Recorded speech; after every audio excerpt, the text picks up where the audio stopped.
History's boldest stories aren't just written by kings and generals. Across centuries, extraordinary women led armies, commanded pirate fleets, outwitted their enemies, and risked everything to change the world. Today we're uncovering 5 fearless women whose names history nearly forgot, each one a story of power, defiance, and action. In the mountains of South America, Juana Azurduy de Padilla led a rebellion on horseback.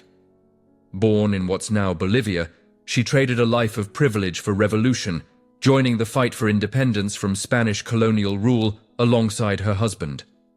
But when her husband was killed in battle, Juana didn't retreat. She took command. Rallying thousands of indigenous fighters, she led cavalry raids while pregnant, sword in hand, charging into enemy lines atop a white horse. Her forces captured cannons and banners from Spanish troops, striking fear into royalist commanders. Though she died in poverty, Argentina would later award her the title of general, a recognition long overdue for the woman who fought for liberation. In World War II, Noor Inayat Khan became Britain's most unlikely secret agent. The daughter of an Indian Sufi mystic and an American mother, Noor believed deeply in nonviolence, yet volunteered for Britain's Special Operations Executive. Parachuting into Nazi-occupied France, she served as a wireless radio operator, the most dangerous job in espionage. When her entire network was captured by the Gestapo, Noor refused evacuation. For weeks, she transmitted alone, dodging Nazi radio sweeps, moving from safe house to safe house with a hidden transmitter in her suitcase. Eventually betrayed, Noor was captured, tortured, and sent to Dachau concentration camp. Even under brutal interrogation, she revealed nothing. Her last word before execution?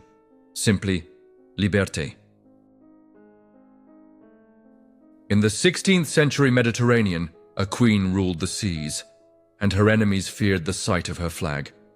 Sayyida al-Hurra, widowed ruler of Tetuan in Morocco, forged an alliance with Ottoman corsair Barbarossa and commanded pirate fleets raiding Iberian ships.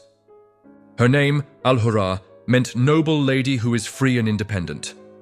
Refusing to remarry unless she chose to, Sayyida governed both her city and the waves, controlling trade routes and defying European powers. For years, Spanish and Portuguese ships dreaded her attacks. She was the last woman to hold the title Queen of Morocco, a sovereign who ruled both land and sea with strategy and force. Not every battlefield had swords. Harriet Jacobs fought for freedom with silence, courage, and words. Born enslaved in North Carolina, she fled relentless pursuit by an abusive enslaver, not by running north, but by hiding in a crawl space just 9 feet long, 3 feet high. For 7 years, Harriet lived in that cramped attic above her grandmother's home, watching her children through a tiny peephole, while waiting for a chance to escape.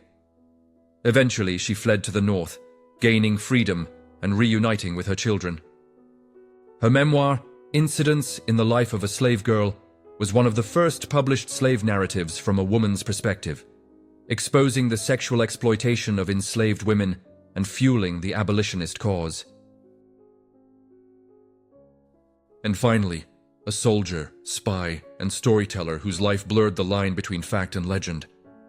Loretta Janeta Velázquez, born in Cuba, disguised herself as a man and enlisted in the Confederate Army during the U.S. Civil War. Claiming to have fought at Bull Run and Shiloh, she described leading troops, working as a Confederate spy, and navigating double identities. Later, she published a memoir recounting her adventures, challenging gender roles, and questioning the very war she fought in. Historians still debate how much of her story was true, but whether warrior or fabulist, Loretta created her own legacy in a world determined to write her out. From battlefields to pirate fleets, hidden attics to enemy territory, these women didn't just survive history. They shaped it through action. They weren't defined by gender, but by bold choices in impossible circumstances. Their names deserve a place beside history's most fearless figures, a reminder that courage is timeless.